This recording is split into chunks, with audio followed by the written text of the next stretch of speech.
Hello, welcome to Gardener's World.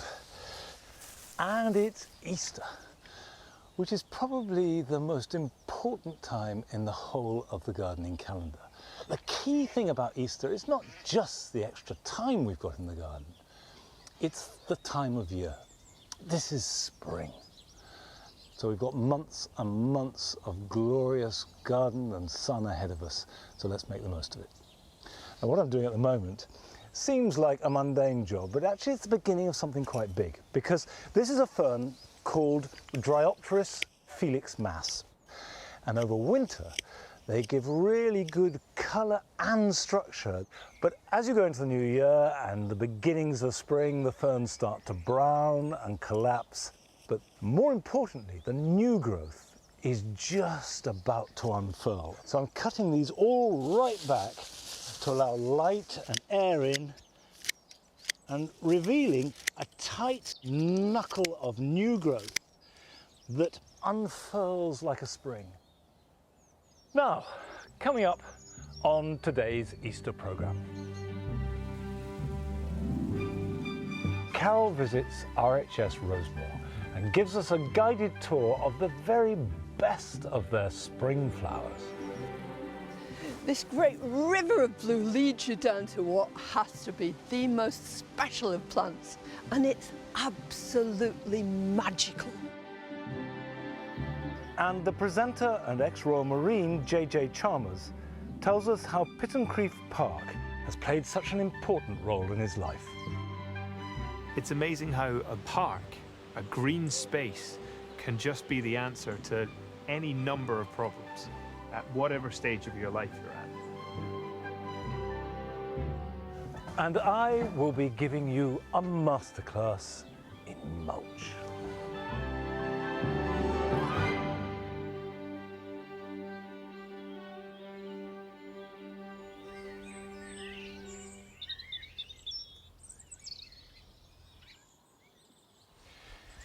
Easter is early this year, so I'm going to do something a bit earlier than I normally do, which is plant out sweet peas. Up till now, I've more or less always left them until after the last frost, but I think there's no need. I think sweet peas are hardier than I've been giving them credit for. By planting them out now, I should get earlier flowering, and these are plants that I sowed last October. If you haven't sown any sweet peas yet, it's not too late, but it is something you want to get on with. And if you sow now, you should be able to plant them out round about the middle to the end of May. I grow lots of sweet peas, but this is the oldest variety of them all, which is called Kupani, and perhaps the best fragrance of all the sweet peas.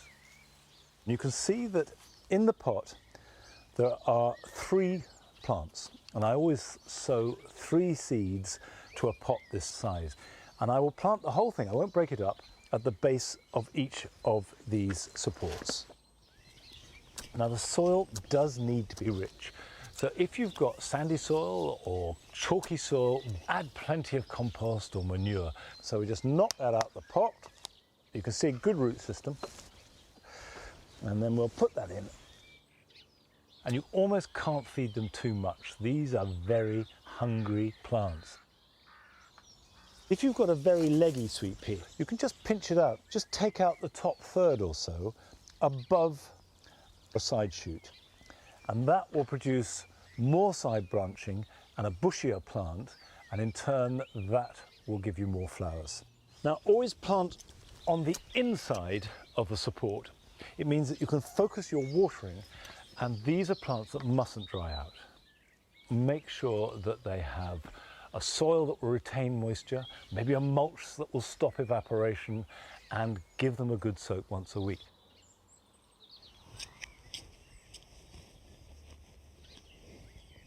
Now I may have a while to wait before these are flowering, but Carol has been down to RHS Rosemoor in Devon, where the garden is already in magnificent bloom.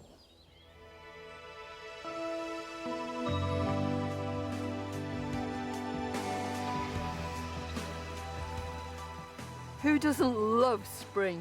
The thought of better things around the corner, new beginnings, and our gardens springing into life.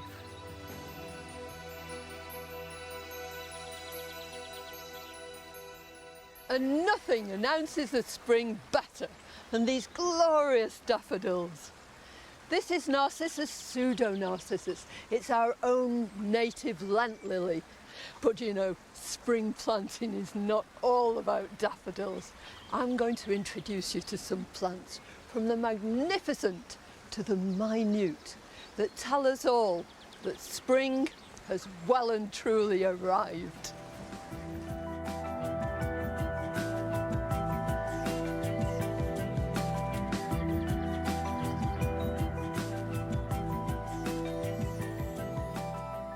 Could you imagine anything announcing the spring in a more spectacular fashion? Camellias are one of the most glamorous plants of the spring. This is their time, and so many to choose from. Look at these big red flowers of Mercury, magnificent. And here, these pretty pink flowers on this, which is Camellia williamsii St. U. And the Williamsii camellias are the hardiest of the lot. So look out for one of those. But you might say, well, I've only got a little garden. I can't possibly grow something like this. But there are loads of varieties that have been specially developed, which are much, much smaller. Camellias are really straightforward to grow, but they do demand either acid or neutral soil, anywhere in between. So don't worry if you've got limey soil, just grow your camellia in a pot. They're perfect subjects really for container growing, and you can put them into ericaceous compost. That way they're going to thrive and reward you every spring. And when you come down a level from these camellias, there are a whole wealth of shrubs that you can utilise to bring spring into your garden. Look at this glorious flowering currant. This is Ribes sanguineum Elkington's white. This one would stop you in your tracks because of its grace and elegance. It has these long panicles of white flowers, and they open from the top gradually, so they'll last for quite a long time. It's almost indestructible. And there are a whole range of these different ribes available, and you can get them right now, put them into your garden, and they'll last for years and years. Of a similar stature, an evergreen shrub that comes into its own in spring is the pieris, with its delicate pale pink flowers adorning the branches. For me, in spring, the place to look is in between the trees and shrubs. What could be more perfect than this huge carpet of Anemone nemorosa, our own native wood anemone? Like all wildflowers, this plant has evolved to live where it does, with its habitat. So it has these little rhizomes that can cope with all the tree roots. It'll just move itself around everywhere. And you can buy it as rhizomes in the autumn. Plant them out directly into the garden, but don't bury them, because this is a plant that lives just below the surface of the soil. Add lots of leaf mould if you've got it, or any organic material before planting, and then just leave it alone. Alternatively, if you just can't wait, you'll be able to buy it in garden centres and specialist nurseries all over the show. But come the summer, it will have disappeared completely. It's what I call a Cinderella plant. It has to get everything done before the clock strikes 12.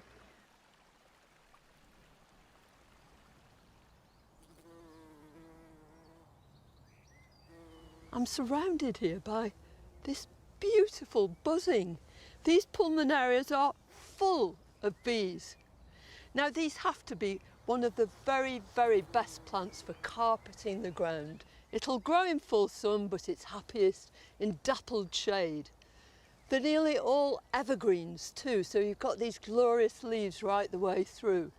And the flowers, although they're not huge, are very distinctive and very, very pretty. And they have this quality which is shared by lots of other members of the borage family, and that is that blue flowers eventually become pink. And although there's a vast range of these plants, this one is Diana Clare, each one of them has its own individual personality. Easy to grow, very straightforward, just choose which one or grow a whole range of them.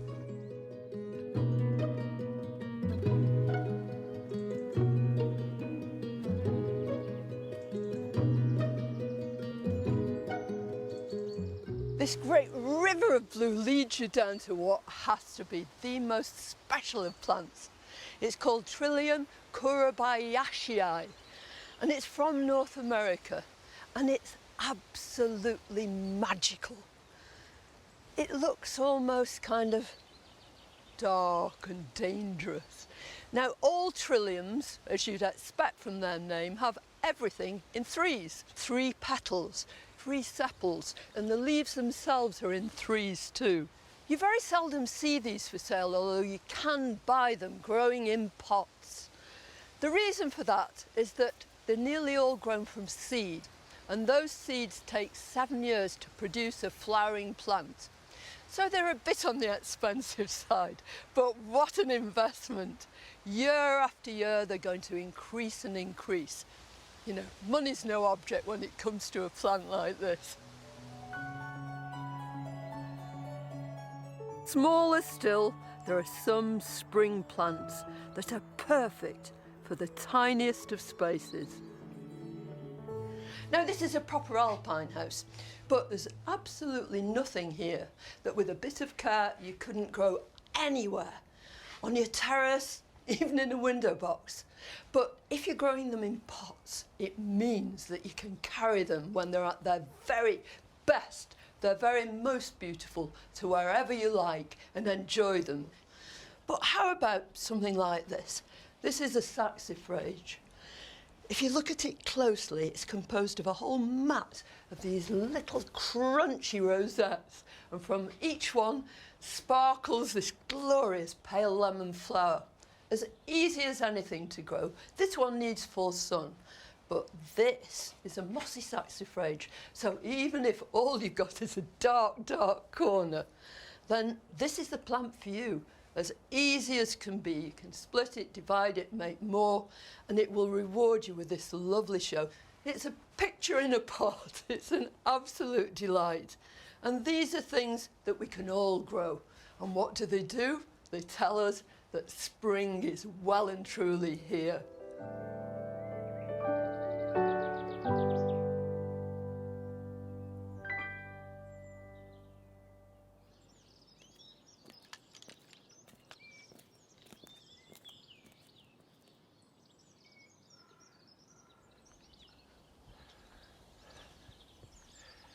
I haven't been to Rosemoor for a few years, and seeing that makes me want to rush down and visit.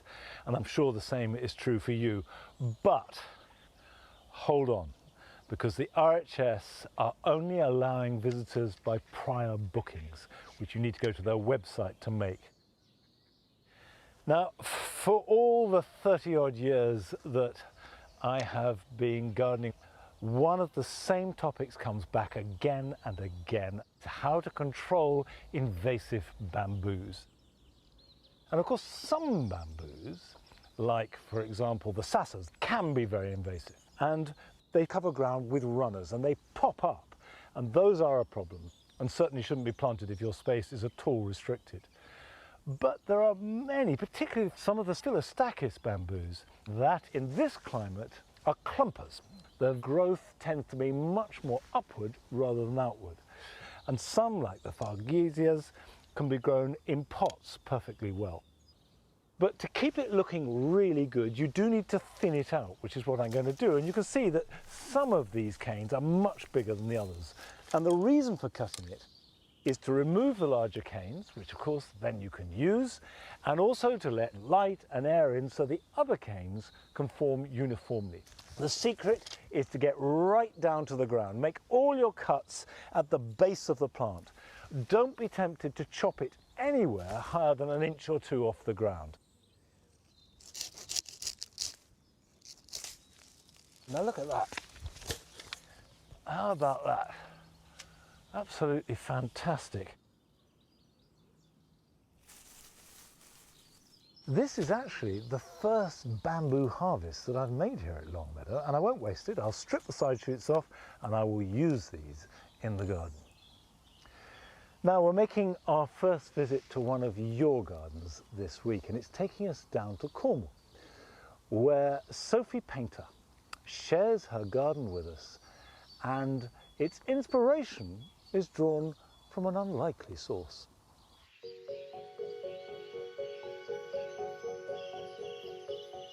Welcome to our dinosaur garden. Yes, you heard us right, this is a dinosaur themed garden. It's not very big, it's only about 8 by 6 metres. When we designed the garden, we chose lots of plants like ferns. We've got tree ferns in there, we've got kookaroo fern there, a royal fern over here, lots and lots of different types. But I like sitting here because it's around about the whole garden. You can see everything. When we can have the stream on, it's really nice. It kind of flows under the boardwalk here. At the moment we've got all the bird box up behind me, got some blue tits nesting, so you see the blue tits going in and out all day with little caterpillars, and you can hear the babies chirping most of the time. It's just a really nice place to sit. The summer house we built out of all the leftover materials we had when we built the garden. Got some strawberries in a Belfast ink up there, just odds and ends that we've got planted up. We've also got a few more vegetable kind of dust tucked around the side of the building as well. And it's really nice, this little spot gets the very last bit of the evening sun. So it's really nice to sit here and look out over the field that's next to our house. So it's been a really lovely place to spend our time.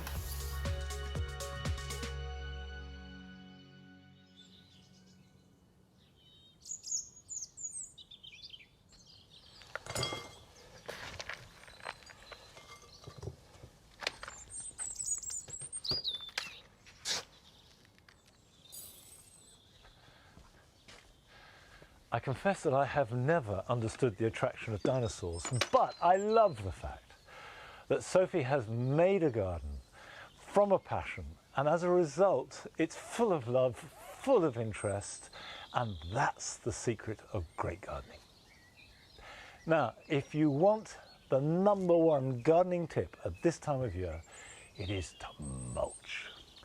Mulch refers to a layer of material that you put over the surface of bare soil for 3 reasons. It suppresses weeds by blocking out light, it keeps moisture in but lets rain through. And the third reason is if you use an organic material, it improves the soil's structure and nutrition. And really, if you do nothing else to your borders, if you mulch them every year, that will make a huge difference. The best is garden compost. This here is Longmeadow compost made from garden waste, kitchen waste, packaging, which is broken down and ends up like this. And that is the best of all because it's full of bacteria and fungi, and that life goes back into the soil. However, there is a hitch, because no garden on this planet can ever generate enough compost to mulch the whole of the garden. So what I do is restrict my garden compost to everything edible. The second material I've got here is leaf mould. Now you can see it looks a bit similar, but actually when you feel it, it's much softer and more crumbly, entirely composed of leaves that we've gathered up last year and have broken down, and is perfect for woodland plants. And also it's a really good addition to a potting mix. I also use bark. This is pine bark, and bark has a number of advantages. The first is with pine bark is that it's slightly acidic, it's ericaceous. My soil is neutral, so if you're growing plants that like acidity, then pine bark will slightly change your soil. It also breaks down much more slowly than either leaf mould or compost. So in terms of a barrier, it works for longer. You don't have to use organic material. You can use grit as mulch, or even you can lay gravel and stones. And grit is really useful if you've got an alpine bed or you're looking for really sharp drainage. The only downside to using it is that, of course, it doesn't add any fertility to the soil. If you haven't got your own compost or leaf mould, and I would urge you to make it because it's so easy and so useful, but if you haven't got it, you can buy soil improver. Now that might be composted farmyard manure, it might be council compost. It comes in various guises and comes in a bag. Now, doesn't matter what you use, there is one key thing that matters, and that's to mulch thickly enough. And I've got this just to show you the minimum thickness that I would recommend. If I treat it as though I'm mulching it,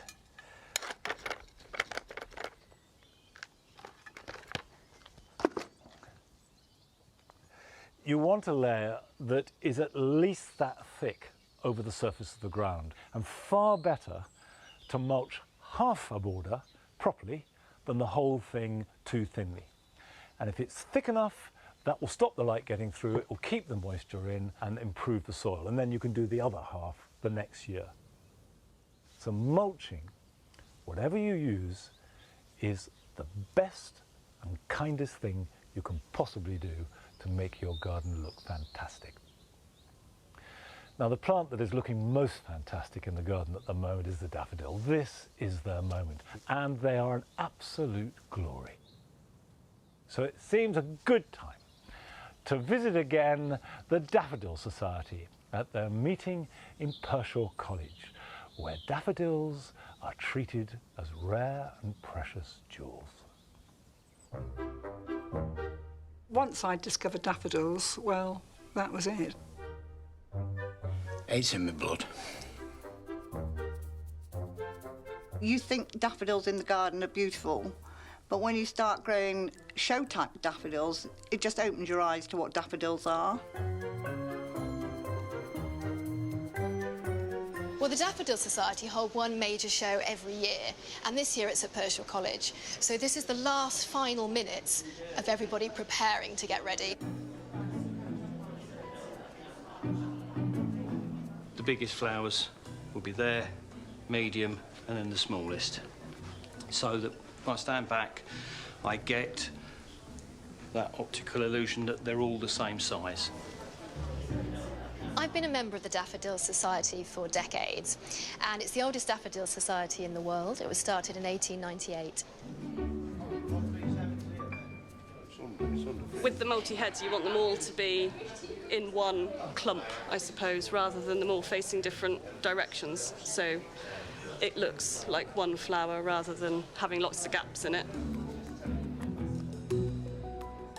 Well, there are so many different daffodils. So what they did, they divided them up into 13 different divisions dependent on their characteristics. So whether they have a trumpet, say Division 1, or a double daffodil, that's another division, 2, a small cup, and right at the other end of the spectrum, you've got the miniatures, with the backward petals, the Cyclaminius Division 6, so sweet and dainty and a world away from a big, brash yellow trumpet. This one's having some cup treatment at the moment. So the cups have to be nice and round, so they've got cotton wool stuffed up them at the minute. As long as he remembers to take the cotton wool out before it's judged, we're all good. What we're aiming for is to get the head up. We do something called clocking. When the actual flower opens, it may be off-centre like that. So you have to clock it just to try and get that top petal at 12 o'clock.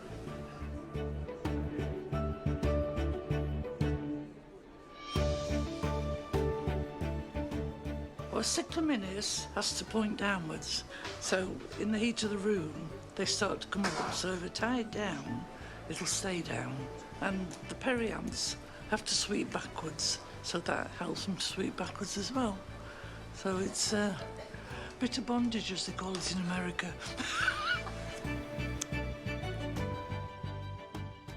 This is Division 8. It's Tazetta. It's notorious for having lots of florets on the stem. I think this one's got about 14 or 15, but you can see them with sort of 20, 22, 24 heads. And it's true to its name. It's an avalanche, and it's an avalanche of colour off the stem. So the variety is called Crowndale. It's what we call a Division 4, which is a double daffodil. This is probably one of the best Division 4s that's ever been bred, partly because it's neat and it has colour. This is Fairy Chimes. It's a Division 5 Triandrus daffodil. One of the really nice things about this is that it's got a lovely scent. It's one of my favourite daffodils.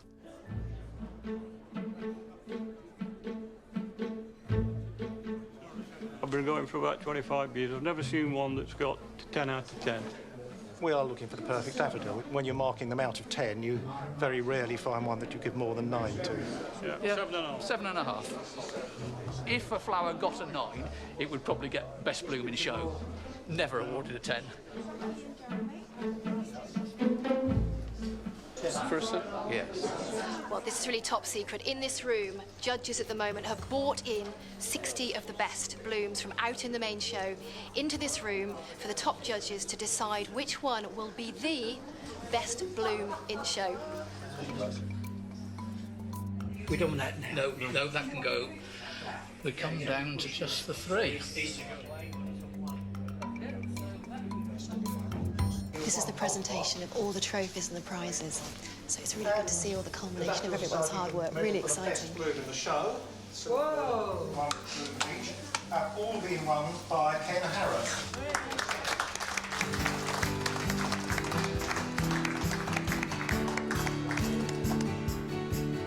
Pretty ecstatic today. Best blooming show is basically whatever exhibitor's looking for when they come to a show.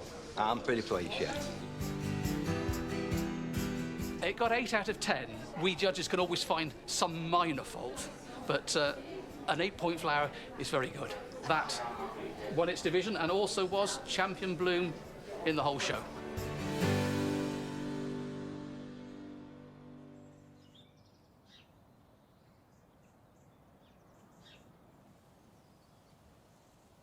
Well, despite that fascinating pursuit of perfection, I think it's impossible to beat the beauty of a sea of daffodils flowing through the grass. Now, still to come on today's programme.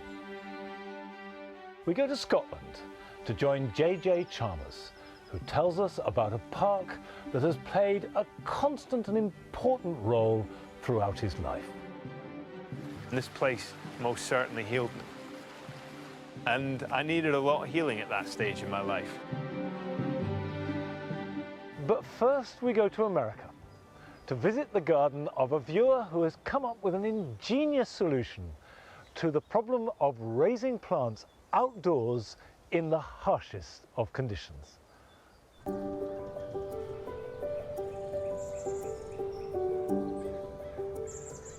Hi, my name is Bryony. I'm originally from Scotland, but I live here in Oregon in the USA now, and I wanted to show you my winter sowing project.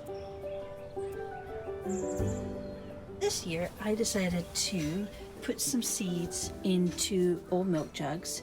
I cut them in half and then I sewed the seed and taped them up, and so these little milk jugs essentially act as little cold frames. I started the larkspur in February. You can see we've got lots of action. Whoa, lots and lots of little babies. And so fairly soon here I'm going to open them up, and they won't need hardened off or anything because of course they've lived outside all winter.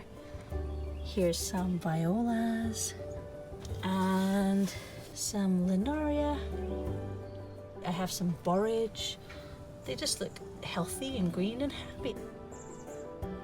And so it's been a really fun way just to start some seeds this winter without needing the heat mats and the lights inside. Growing things in these little miniature cold frames is just a great, inexpensive, kind of low-risk way to fill up those holes and brighten up the garden come spring and summer. I'm so excited about it.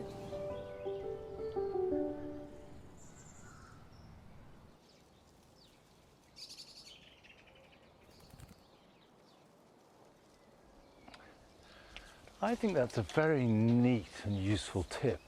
Not one I've seen before, and if they survive the Oregon winters, which are so much harsher than anywhere in the UK, they certainly will work here.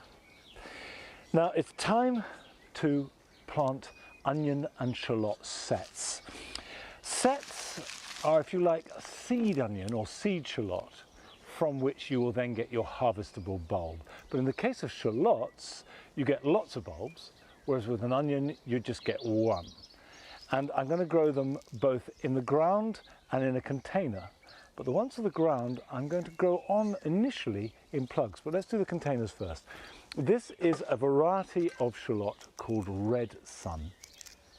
And each of these small bulbs will produce up to a dozen small bulbs, and the beauty of shallots is twofold. One, they taste sweeter than onions, and two, they keep much better.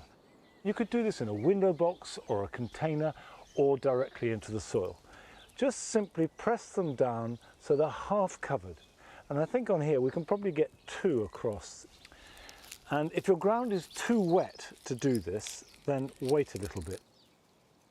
So in here we should get 8 spaced out like that. And that's all you need to do, just label it, and then we will harvest those round about the end of July into August. But the ones that I want to put out into the soil have a problem which I know is only too common, which is that the birds do tend to come along and yank them out. But one way of getting around that, which I do quite often, is to put them into plugs first. And it seems that the birds will only tug at them until they start to get green growth. And once you get vigorous green growth, they leave them alone. So that's when I'll plant them out. So I will put these in here like this.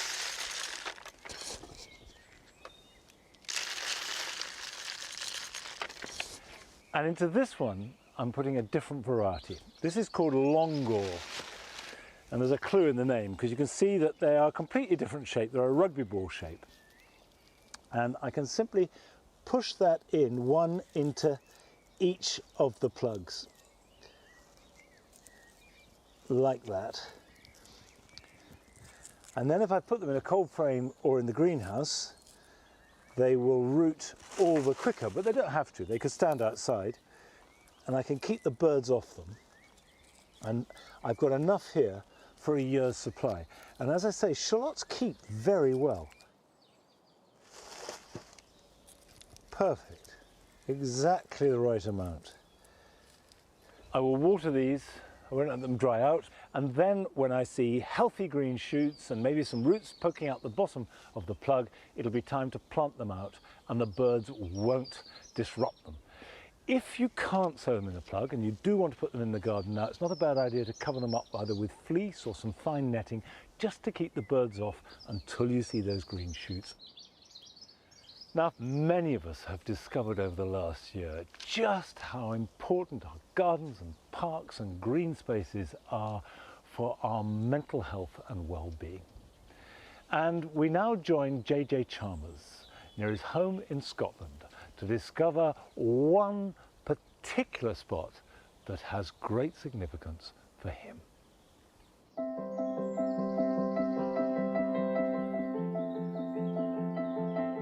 My life has been filled with some pretty extreme ups and downs, but my love of the natural world and the plants that fill it has always helped me through even the toughest of times. My name is JJ Chalmers, and this place, Pittencrieff Park, near my home in Fife, has a very special place in my heart.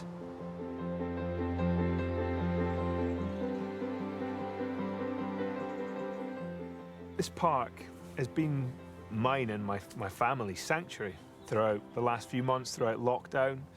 This is where we came for our hours exercise every day. This was, first of all, for our physical health. But actually what you realise is that's more about your mental health, your social health. That idea of getting out, breathing fresh air, feeling better, you know, clearing your mind and just actually being in a nice, quiet environment.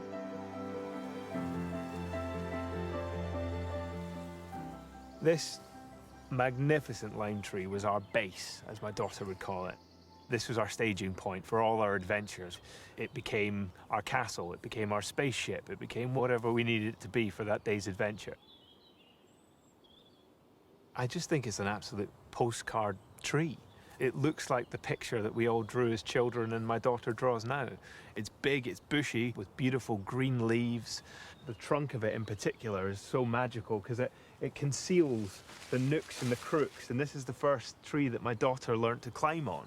And then these nooks here, these are perfect for hiding in, sitting in, resting in. Honestly, it's just a great tree.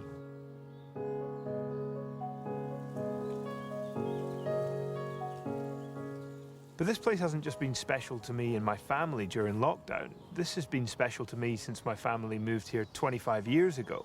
I grew up as a child here, playing football, flying kites, and just exploring it, particularly the variety that's here. The variety of garden spaces, from the formal to the informal, to the glen itself, to this wide open space. To have this pretty close to your doorstep is quite amazing. And it's inspired my love of nature and plants.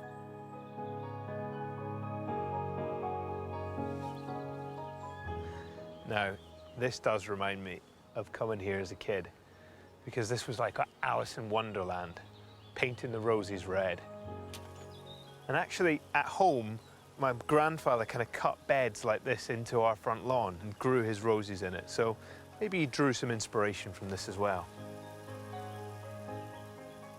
I grew up in a very green-fingered house. My mum and dad and even my grandparents had given me a kind of love of plants and nature. And I was allowed to come here because it's not far from my parents' home, and I could explore and learn more by myself. And I was fascinated by this formal garden in particular. It was kind of like nothing I'd ever seen in real life before. And what was really great about it was that it changed throughout the seasons. I mean, now we've got these beautiful wildflowers growing through here through late summer into autumn, but you could come back every couple of months, it had changed entirely. We always had a greenhouse growing up as kids, but to me it was the place where my dad grew his tomatoes, whereas the glass house here, to be able to see cacti and plants that really don't belong in this climate, was just amazing. Just by stepping through a door, which is only a pane of glass, it's like stepping into an entirely different world. And I suppose the best thing about it is it's not just my intrigue now. I begin to see it in my daughter and in my son as we go out and we experience the garden together. There's no sort of greater gift or learning experience I can give my children than bringing them to a place like this.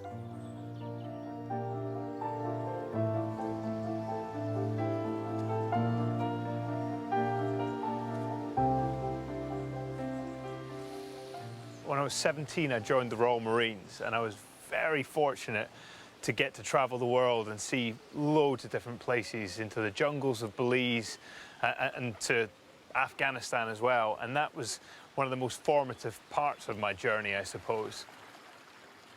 So when I was in Afghanistan in 2011, unfortunately, I was wounded by an improvised explosive device. I was on patrol. We were searching a suspected bomb-making factory when one of these devices was triggered, and the explosion tore my body to pieces. Fortunately, my life was saved, my limbs were saved, and the next thing I knew, I was waking up in a hospital in Birmingham.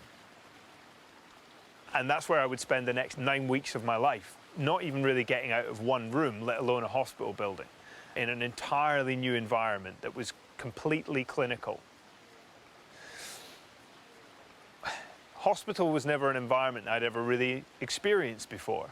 That environment where everything wipes clean and everything is man-made. Even plants are considered a contaminant risk.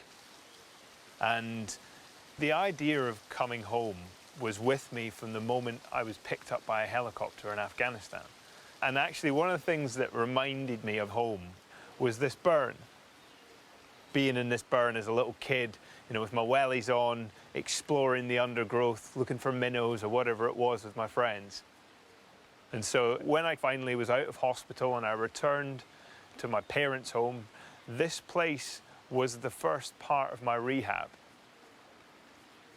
There is no better tool for gauging your ability than the real world, to actually go out and see if you can walk over the bridges that you used to and climb up the stairs that you used to be able to. And in the early stages, I struggled with it. I would come to the glen each day and I would make my way up the burn side, and the first day you wouldn't get very far, and the next day you get a little further and a little further. And the sound of the water running, the animals, the leaves blowing in the wind, it just feels magical. And it is healing. And I needed a lot of healing at that stage in my life, and this place most certainly healed me. And once I conquered this place, it began to make me realize that I could go on to conquer other things, other places, and that I could have hope and ambition, really.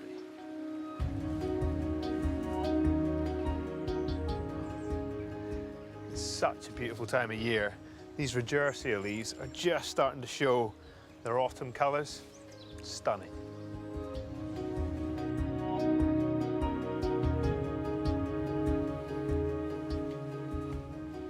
So once the worst of my recovery was behind me, I'd spent my time in rehab and I had some sort of normality in my life. I was looking for something to sort of be my mission again in life, essentially. And Prince Harry created the Invictus Games. It's a multi-sports competition for wounded, injured and sick service personnel. I discovered recumbent cycling. So that is an adult tricycle, for want of a better word. And I took part in the first games back in 2014, which was so important because I wasn't a soldier anymore, I wasn't a Marine anymore, I wasn't wounded anymore. Now I was a sports person. And the beauty of recumbent cycling was the fact that I could get out into the great outdoors again. And so I found myself back in the park, and this became my training ground. And so every single inch of this, every road, I have gone along, climbed up hills, gone back down to the bottom, done it again and again and again. And once again, its use, its adaptability came through. And it not just helped me survive, but it helped me thrive. And, well, it resulted in a gold medal at the Invictus Games, so it must have helped.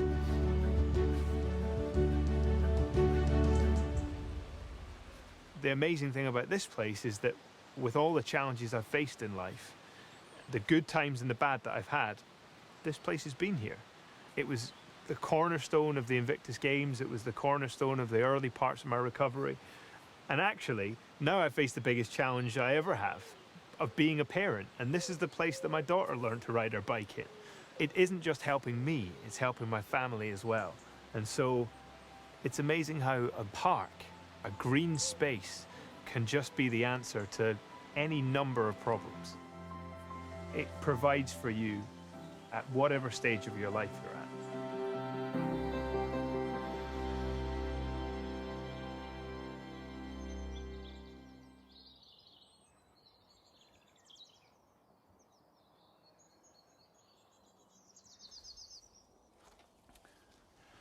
Well, few of us have had experiences as extreme as JJ's. I think all of us can share the sentiment that an outdoor space, whether it's our own back garden or a park or a piece of countryside that we've had access to, feeds back into us. It's very powerful magic. Now, I have a bunch of plants here which are certainly in need of some kind of healing treatment. We have a lot of pelargoniums here at Longmeadow, especially the scented leaf ones. But at this time of year, having overwintered them indoors, the important thing is to be bold and cut them back hard.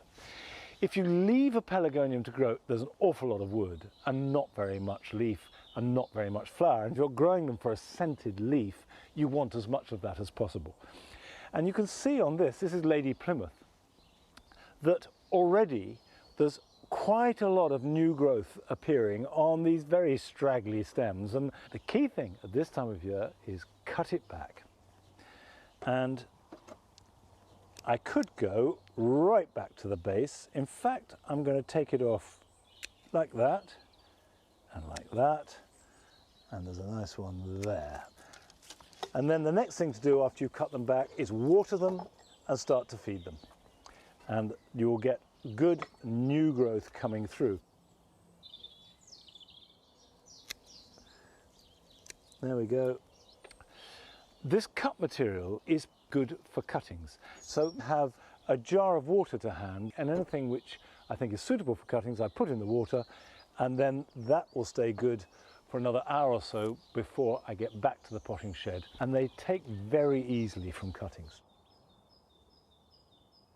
Now, it's not just pelargoniums. This is Salvia curviflora. Lovely flowers that flower for a long time. But like the pelargoniums, it's good to cut it back now. Go back to a good strong shoot, knowing that there will be plenty of regrowth. I'll water all these, give them a feed of liquid seaweed, and then gradually harden them off throughout May, and that way they're in really good heart to grow well into summer and hopefully give us masses of flower. Now, I know from my own experience that people assume that because you're on television or you're a garden designer that your own garden is a real showpiece. But the truth is, especially for garden designers, they're so busy with their clients' gardens, they often don't have time to look after their own. And that was the case for many years for Nick. However, the events of the last year meant that for the first time for ages, he could turn his skills to his own garden.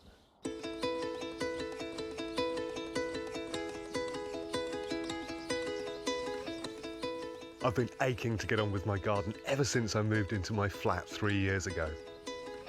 My plot here in London isn't particularly big. It's about 11 metres by 10.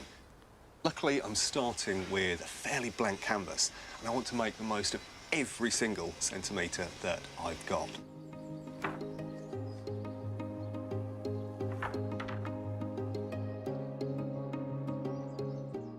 When I first moved here, this place was a mess. I added a garden office quite quickly, but I haven't had time to do much more. However, over the last few weeks, I've made my way through the garden, dug out all the perennial weeds. So now I'm ready to start thinking about how I'm going to lay out the garden. The first thing to do when you're designing a garden is to assess your site.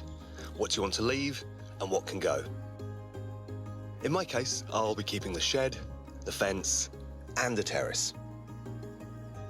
Then, work out which are the windy, sheltered, or sunny spots, and this will inform where you put your plants and where you can place things like a seating area.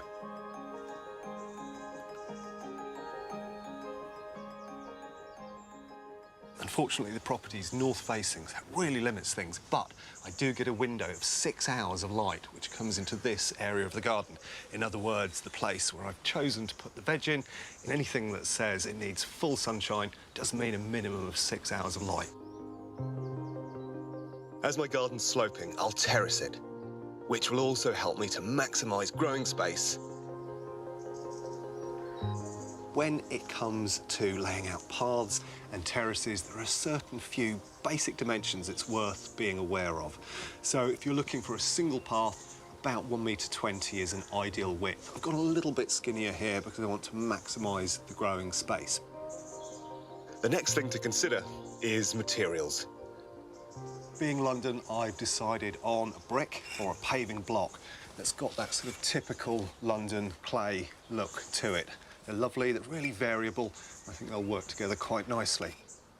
The other material I've decided to go for are these new cedar sleepers, and they're good in so many different ways. They've got this lovely tan tone to them, which makes a fantastic contrast to the black of the hut.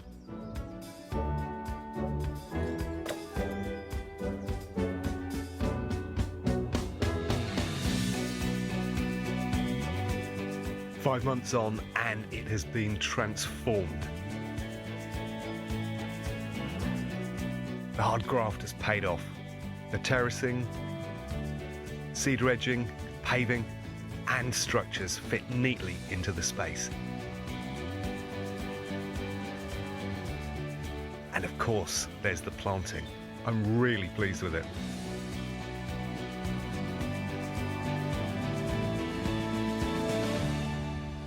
If you're putting together a border in a really small garden, then every single plant has really got to count. And you need to make sure you've got the right mix that's going to give you a succession of colour and interest over as many months as possible. And I've got a bit of a recipe that can help you do that. So to start with, you need to put in the long flowering perennials. Now there's two right beside me here that are incredibly useful. This geranium, which flowers for 6 to 7 months. And then this perennial wallflower, this erysimum. And again, this flowers even more, probably up to about 9 months. The second component you need to think about are successional plants. In other words, plants that you grow in association with each other. So the Salvia amistad is looking fabulous at the moment, but about 6 weeks ago, it wasn't even in bloom.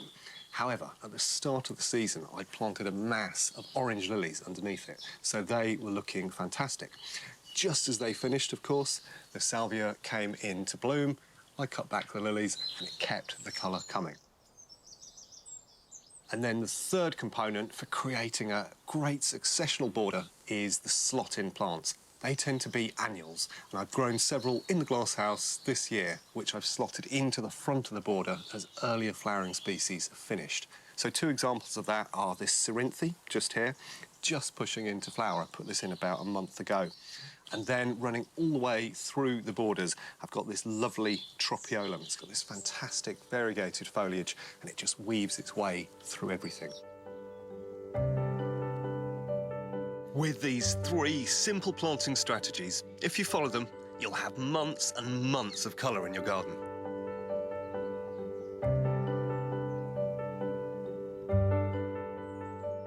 From the glasshouse to the summer house, the beds to the borders, my new garden has taken on a life of its own and become a huge part of mine.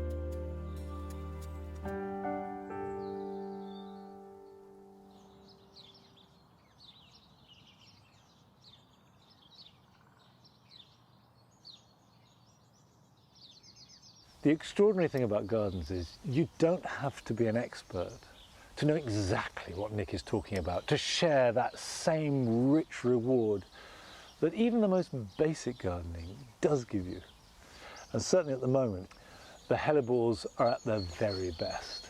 And here in the wildlife garden, these are oriental hybrids. And hellebores are one of the easiest plants you can possibly grow. Other than cutting their leaves back the end of January, beginning of February, I do nothing else at all. I don't feed them, I don't water them. I just let them do all the work. They demand almost nothing of me as a gardener, but they give me as a person a huge amount. Now, the emotion that flowers give, and in fact any kind of garden gives us, is universal. You find it all over the globe, as we can see from this film that we were sent from a viewer in Brazil.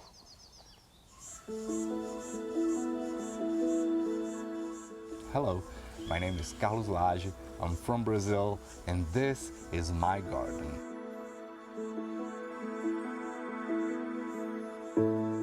Since I was very young, I'm a big plant lover. And for almost a decade now, I'm dedicated to conservancy and propagation of many Brazilian species, such as orchids, bromeliads, and many other plants. A highlight of the season is this gorgeous Bilbergia porteana, which is a local bromeliad species. Although its flowers won't last that long, for days it will paint the garden with its bright red sepals. This garden is inspired by the rupestриan grasslands, which is one of my favorite Brazilian habitats.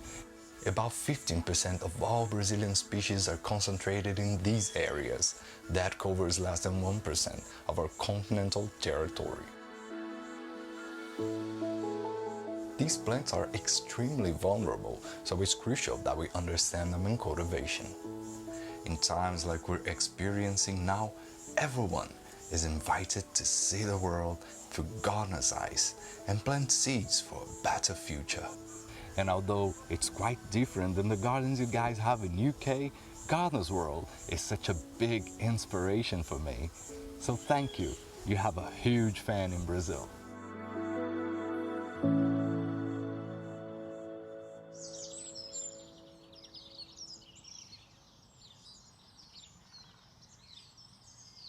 It's very reassuring that despite having completely different plants, completely different climate and weather and language, we all share that bond of gardens and gardening. Now I'm going to plant these hyacinths that have been growing in a pot out into the garden, and I do this every year with all kinds of bulbs. You can see behind me there's some pink hyacinths that I planted out about 4 years ago. And we have a rhythm. We buy new bulbs every year to put into pots, and that gives us a really superb display. And then once they finish flowering, plant them into the garden, so we have our best display in pots, but the garden is gradually filling up with lovely flowers. And I'm going to put these into a gap here.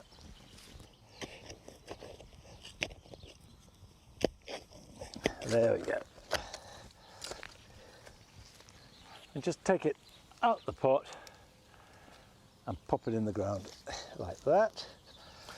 And in fact, I can cut back the flower heads, which will mean that no energy will go into producing seeds and all the goodness will go down into the bulb. So if we take the right down the bottom, take the stalks off, like that. Okay, it's only a small job, but it's good to get done. And here are some jobs for you this Easter weekend.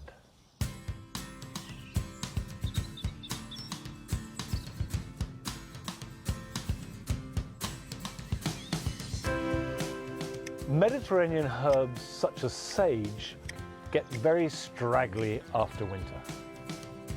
But if you cut them back hard, just leaving a few signs of new growth, they will quickly regenerate and look and taste good.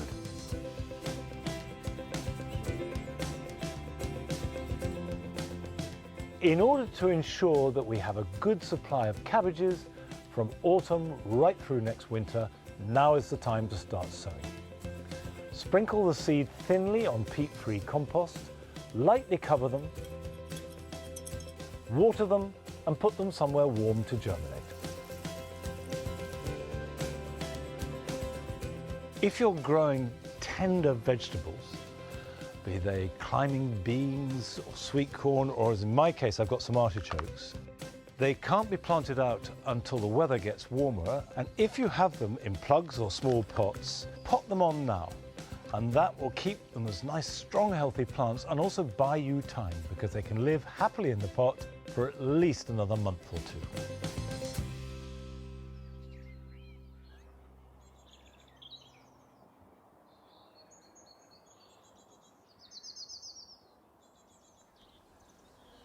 The frogs have been romancing with great energy and vigour, and to have a garden full of frogs is both fascinating and good for the garden. But I'm afraid we've run out of time today. I hope that the rest of your Easter weekend is a good one and that you get out in the garden as much as you possibly can. And I'll see you back here at Longmeadow at 9 o'clock next Friday. So until then, bye-bye.